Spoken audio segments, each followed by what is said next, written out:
Good afternoon, folks. As I get set up here, we're going to give folks a few moments to jump in. Um, I know today we had a little less promotion coming into this one than we usually do. So for those that are unaware of what today's topic is going to be, really what we're going to be going through is just kind of a Cybrance GRC 101. So as there's a couple things going on here at VCIO Toolbox. We are looking at kind of how we're arranging our platform and heading into the future as we build more automation into the platform to support both the VCIO and VCSO sides of the system. But today, we're really going to focus on kind of the GRC application, how it can be utilized, what it comprises of. And, prior to jumping in there and looking at the platform itself, we're going to take a look at, what we're seeing the platform shake out to be and how you'll be communicating to you a little bit more as we move into the marketplace of the future. So with that said, it looks like, we've probably got who will be joining us for today. And I'll just kind of kick things off with an overview of what the platform now includes. So you'll see here on this slide that, we've always been working towards developing VCIO Toolbox to be kind of an account management and advisory platform for the MSP. We believe very much so that there's a huge opportunity for, the trusted advisor role to take a larger stake within the companies that they serve, especially as we kind of segue out of overall break fix, and most customers have done the major portions of their cloud migration, and the conversation starts shifting to things like security, AI, line of business enhancement, and really looking at how technology can better serve them. This kind of goes hand in hand with the fact that many of the folks that are now rolling into management positions and making these decisions are digital natives. They're people that have been touching technology and working with systems like ours their whole life. And they're really looking at how to, kind of get to the next level with the tools that they're utilizing. So this represents really a strong opportunity for MSPs and MSSPs. And we are kind of putting together our system and working at really kind of isolating on what is needed for each world. So you'll see down below VCIO Toolbox, which will now be referred to as kind of the brand name for our organization and our platform. We have two key modules: the on-point account management module, which is really geared to the VCIO role, and the Cybrance cyber response and compliance module, which is really geared to the VCSO role. To make things a little bit more streamlined also, we've kind of separated out the product modules. There was a lot of confusion kind of where things fit. So hopefully this will bring a little bit more clarity to that conversation. But you'll see on the on-point side of things, we have our key account management, our QBR, and our customer experience modules. For anybody that may be on the call today that is not familiar with what those modules include, CAM is really our CRM Lite for the account manager VCIO sector. It's really meant to do two things: one, to help the VCIO stay engaged with their customers and really have visibility into what's going on across their total portfolio that they're managing.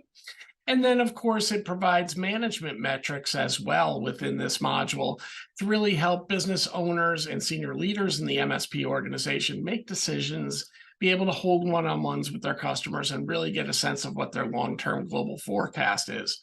Especially important for those that might be nearing exit stage and really want to start representing what their organization true value is beyond just an EBITDA story.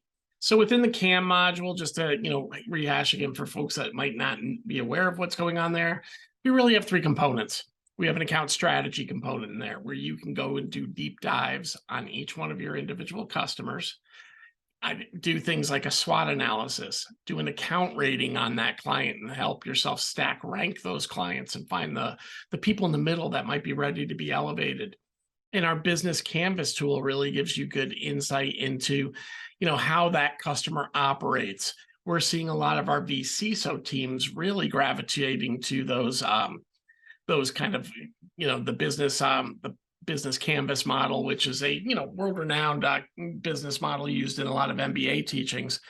But the security teams are really using it to isolate areas of exposure that might not come up through an assessment. For example, if you're working with a call center who's handling sensitive data, but you don't have any idea of whether or not they do any social engineering, you haven't had any phishing testing performed or proof of phishing testing being performed, and certainly haven't done a vendor risk analysis in most cases there, you don't really know how they're handling your sensitive data. And those are things that get overlooked at customer sites often. So, doing some internal account strategy really helps out with that. Pipeline is just what it says. Here we're able to see the multi-year forecast for your businesses. Great for the business leaders to get a better sense of how revenue might come back to the business over a multi-year time frame, and great for those conversations with creditors and banks if you're looking to expand those vehicles. And then ultimately, we've got planning and other sales strategy tools in there. For example, we now have cross-customer analytics that include the ability to see all your assessments, both security and QBRs, in one pane of glass, and identify who's above the line and who's below the line. We also have our tech stack analysis tool, our white space analysis tool, where if you conduct a tech stack analysis against your individual against your individual stack pillars, you not only will see who's compliant and not compliant, but what the value of that upgrade is at the customer level and at the global level. We're seeing a lot of folks use this data to start planning marketing campaigns as well. So that's really the key account management module. Those that are familiar with it know it works very closely with the customer experience module, which is our CSAT NPS feedback module. And in there, we do have project summaries and other templates as well. But it's really so as you're working on the CAM and you're looking to stay engaged with your customers, you can quickly launch different surveys, get feedback, and then measure that feedback as well.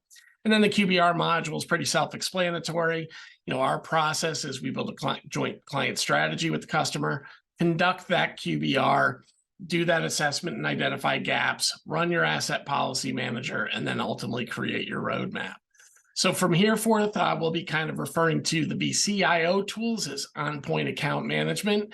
Get ready as we really come to market with these two brands, seeing a lot of cool stuff going out there. And certainly if we see you at shows, come down and get some swag. Over on this, but where we're going to focus today is on the Cybrance side. And for those of you that are not familiar with our GRC tool, it's really two components. We have our GRC capability today, which allows you to analyze cyber risk and regulatory compliance against a variety of different regulatory initiatives. In our system, we have CIS, we have NIST, we have other frameworks that can be utilized.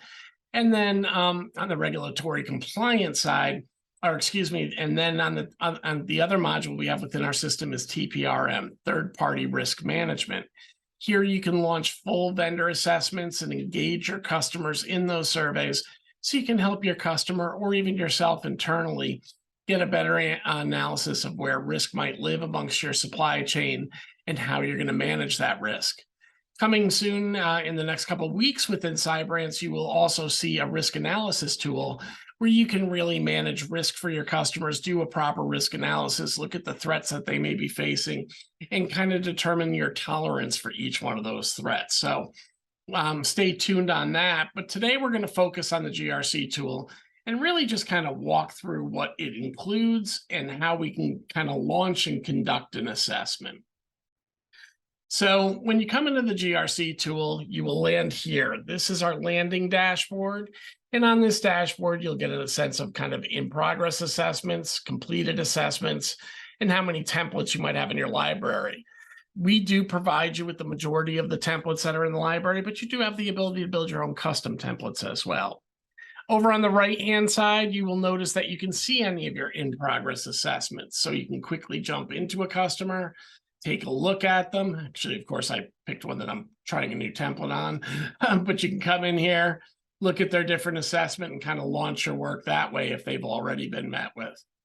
Over here on the right-hand side in the upper left-hand corner, this is just your running to-do list. As you build tasks, as you go through your assessment, those to-dos will post here if they're past due or due today. It really just gives you the ability to stay in tune with your customer. Within our customer module, this is where you would launch your assessment, but you now have capabilities that go beyond just launching an assessment. You can do vendor risk analyses very easily by jumping into either vendors or suppliers. aligning template and launching those. We'll show you a little bit more about that in a moment. You can also identify people that are going to be global vendors and suppliers. Here you can obtain either any evidence or their report or conduct a vendor risk assessment one time, and then share alignment to that report across your entire portfolio of customers that might be utilizing those tools. So obviously we don't want to have to go back to our individual vendors repeatedly to get the same information for different customers. This is a way we can globalize it. We do have the CVEs from NIST and CISA coming into our system every day, so you get a little bit of threat intelligence. This gives you an idea of what's going on in the marketplace, and you can see if any of the technologies you support have any vulnerability right here in system. I know a lot of folks are getting that information through a variety of ISAO and other organization sources, but certainly we want to make sure you have these two primary feeds right here within the system. Templates live here. This is where our regulations exist that we provide to our customers. We do provide the publishing of all these questions. So as standards get updated, we're able to push those updates into our customers' templates. They don't have to worry about the update process. But you do have the ability, as you can see here, to build your own custom template. And if you build your own template, you'll see here that it will be marked with a trash can, just letting you know that you're in control of it. You cannot delete anything we have here. Some customers asked if there's any customization capability within our assessment templates, and the short answer is yes. While you can't change topics or add questions or edit our question topics because those are regulatory bound, you can very easily build recommendation choices. Again, we provide at least one for you with every template that we put into the system, but you can come in here and build your own if you see managed services you provide or something else you'd like as an option against this standard. You'll see that you can create external links. So if you did want to link to other objects out in the internet, you can create those links universally here. I'll be candid, links tend to get utilized more at the individual customer level, where you might be connecting to evidence or documents that support this controller finding. And then you'll see down below, you can build your own how-to information. A lot of customers might have overlooked this in one of our more recent updates, but you can come in here, create a help item to guide your team on how to get this information. You can link to any standard operating procedures you have. You can upload a video, as you see I've done here. And you can create kind of a bullet pointed list or create a workflow. It's really up to you. It's kind of limitless what you can do in this area. But that is something that a lot of our customers are spending a little bit more time to kind of guide their resources on where amongst their tool stack to find these answers. So that's the majority of the critical administrative tools. We also have a policy library. As you're working through your assessment, we want to make it easy for you to align policy documents for your customer to then utilize or edit. Those policy documents live up in our university under the policy template library, and you'll see we've got a rather extensive list here. You can download those templates, and then you would upload them up into your policy library. Very easy to do. Once up in the policy library, it's now available for attachment as part of your assessment, and you'll see that in just a moment as well. So those are really the critical administrative tools, the critical policy building tools. And now we're going to go in and jump into a prospect. And actually, we'll show you how this process ultimately works. So I'm going to go a little bit down in the food chain here so I can pick up a customer that hasn't been utilized anytime recently. Nope. Well, I got all these IT glue entries. I want to make sure it's a ConnectWise entry for today. So I'm going to go in here. I'm going to activate Tommy's Tattoo. So that's the first step you take. That'll bring you into your company dashboard. You'll see any contacts that got imported, assets, and all that information. Now I want to go into the GRC program. And when I get into the GRC program, Tommy's Tattoo was a customer that I had utilized previously and then activated, but you'll see that I've got a few different frameworks here available to me. I can remove frameworks very easily from this experience, and I can add new frameworks very easy as well. So I'm just going to throw in Cyber Essentials here. And now you're off to the races. You can simply click on Assess and begin your assessment process. Now I'm going to shift gears a little bit, and I'm going to move to this customer who already has a few assessments completed, so you can get a better sense of how this works long term. Now you notice here I've got a number of different programs associated with this customer. Any program that has had a closed assessment will reflect that down below. In this case, we've had 4 assessments done for NIST CSF. And when I click on that, it takes me into the program dashboard, letting me see at a very high level exactly where problems and issues exist. You'll see I can see my score history with a scoring detail. I can see my satisfied risk, my accepted risk, and what has gone into my plan of action. As I look down below, you can see I can understand the area or identify areas of big risk, respond, and excuse me, I'm so sorry, and be able to present that in a way that a lot of traditional business owners can understand. You'll still see very easily, I can show them kind of the red, greens, and the blue is actually representative of yellow. Yellow doesn't show very well on these graphs, so we went with blue, but really show customers kind of where their posture is. Now, while you do see that I have these all on the same date, this is just a demo system of mine, so we did make some changes between assessments. And if you really focus your eye on the risk line here, you'll see as I go through each one of these, well, at least the first and the last one, and it'll change the variables to whatever the assessment is. So, really it's meant to track, progress over time as well. And for those of you that are doing a compliance as a service program, every time you update your POAM, you can basically update your risks. You can clear out any questions associated with those projects, and then you can remove those projects or mark those projects as complete. And that will take it from an accepted or POAM risk and push it into satisfied risk. So again, your process is start your program. If you do want to build a strategic plan, you can look at that here. At a very high level, strategic plans are here to help you show progress and also tie back your recommendations to the goals they help in supporting. I suggest if you want to learn more about the strategy plan, take a look at our university under our coaching videos. We've covered this topic a couple times over the last year. When we come into the assessment, it's a very straightforward assessment. We come in, we have the ability to answer a question. We can choose whether or not it poses risk. Any answers we supply will become part of that dynamic library. And then down below, we can build our recommendations, tickets, and attach any reference or policy items we'd like to. Adding a policy item is as simple as clicking on policy, and then that would pull and retrieve from your installed policy documents. If you wanted to upload a new file or a new link, you've got those abilities here as well to bring in any other associated evidence you might want to share with an auditor. We can create tickets, and as most of you know, the tickets include ticket ID and the ability to pop out to that ticket. And when you come into recommendations, you either can connect to existing recommendations that might already be in your roadmap, or you can use our suggested, or you can create a new one. So very similar to the QBR process for those of you using that. But now we have some differences in the GRC side. One of the biggest is we can delegate questions to contacts in the customer organization. When we're doing a GRC assessment, a lot of the questions do belong to the customer. They're around policy, they're around procedure that the MSP might not be responsible for or even have an awareness of. And this is how you can put it to one of your close confidants at the customer and get this information hopefully back into your system. The way we share this with the customers through this delegation icon here.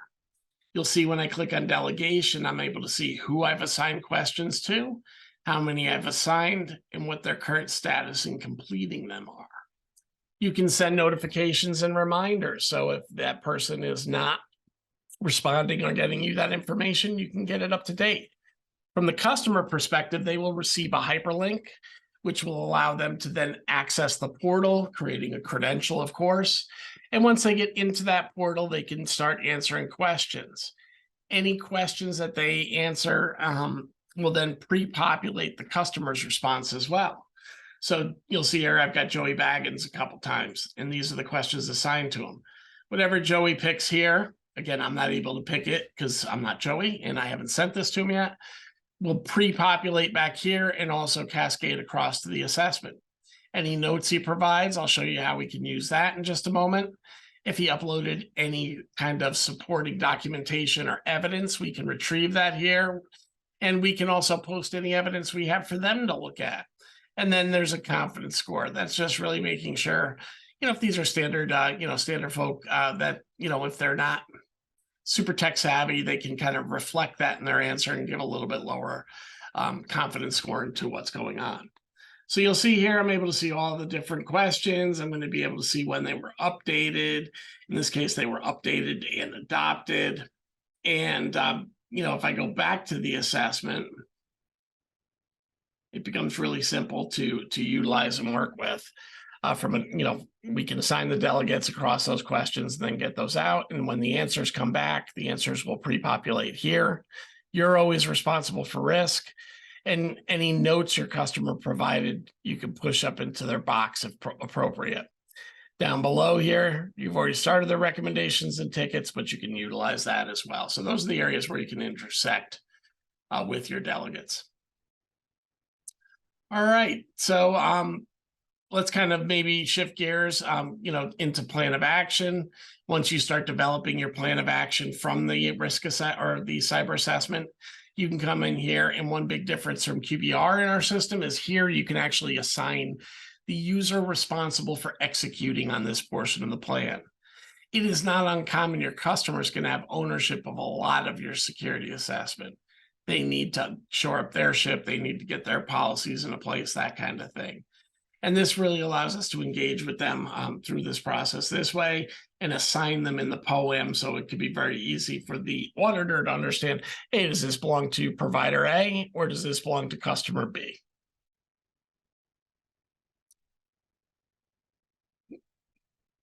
We also have impact ratings. So when you come over here, and I like to choose the list frameworks icon as well, you're really able to see all the individual projects you've got tied to a GRC event, and you're able to see exactly what frameworks are going to be impacted by any changes we make in each spot. In this case, obviously, we see some areas where we have some really strong controls that are being missed, and then we have the impact really gives us a reflection of how scores across the board can increase. So it's really kind of helping you, better understand kind of, if I move forward with this project, what do I expect to gain? All right. So that's really kind of the build out process for GRC. Reporting lives here, and you will see that we've got different reports here in GRC than we do in QBR. Kind of a standard report I see many use is the scorecard, findings, and budget report. And they can work with their counterparts there to get formal adoption into the plan and start scheduling implementation as well. But that's just kind of a sense of one of the reports you could generate that's a little lengthy because it has this detail. Certainly could be parsed down more if you want to in custom templates, but gives you a great starting point for your typical, we want an assessment and remediation plan, and we can absolutely do that. Other things that are native to the GRC, sub-accounts. You can actually create different sites here in the GRC and launch assessments against those sites. So if you have to do a SOC 2 analysis, let's say as an example, across all your customers, you could launch that at each site level or across a customer's individual sites. You can launch that at each site level.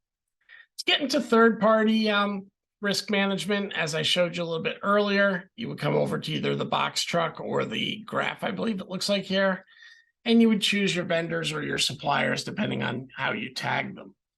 You'll notice over here on the left-hand side, we can see which vendors have been approved, which vendors have not been yet approved, and we can conduct our assessment. When we look at our assessment, in most cases, you might assign our vendor risk assessment, which is pretty much information gathering until you get to question number 7, or the question down. Actually, I'm not sure if that's number 7. The question down at the bottom, vendor questionnaire. So, this really, allows you to kind of conduct those traditional vendor risk assessments with your customers. It's based on some of the NIST principles. it really is getting, similar to many of the spreadsheets that you guys have gotten before. And to send that whole piece to the vendor, you would just have to have your vendor in your contacts. You could come here, click select, and boom, they can now answer this assessment with a very pretty front page facing web top, approach to it. So that's vendor risk assessment, very similar to what we did in the QBRs, but it can be done against multiple vendors. In terms of the vendor dashboard, when you come in here, you'll see that you can see assessment distribution, template types, vendor types, in process towards completion, supplier types, and so forth. So really a robust set of tools that you can utilize as you go through the GRC. So that's kind of a a little quick once over on the GRC tool. Hopefully many of you on this call have already explored that tool and have a little bit of familiarity with it. But if not, hopefully this helps you get things kickstarted relatively quickly. And with that, I'm going to open up the floor for an Ask Me Anything. This could be about anything related to the topic today on GRC, or really anything about anywhere within our IT or within our platform that you need to get a little bit of IT assistance.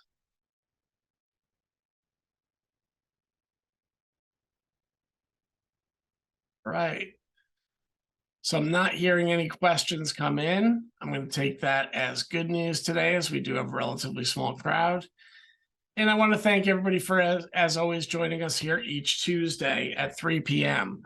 Again, we go over quite a few topics, both around process and around system, and I encourage you to come on down and be part of these events. We look forward to seeing you out at CompTIA later this summer and at ConnectWise IT Connect later this year. So certainly send me emails of any small regional shows or other shows you're going to, because we'd love to see if we can be there as well. All right, everybody. Sounds like we're quiet on the coaching side. So I wish you all the best of the day and enjoy the rest of your day, and we'll see you again next week.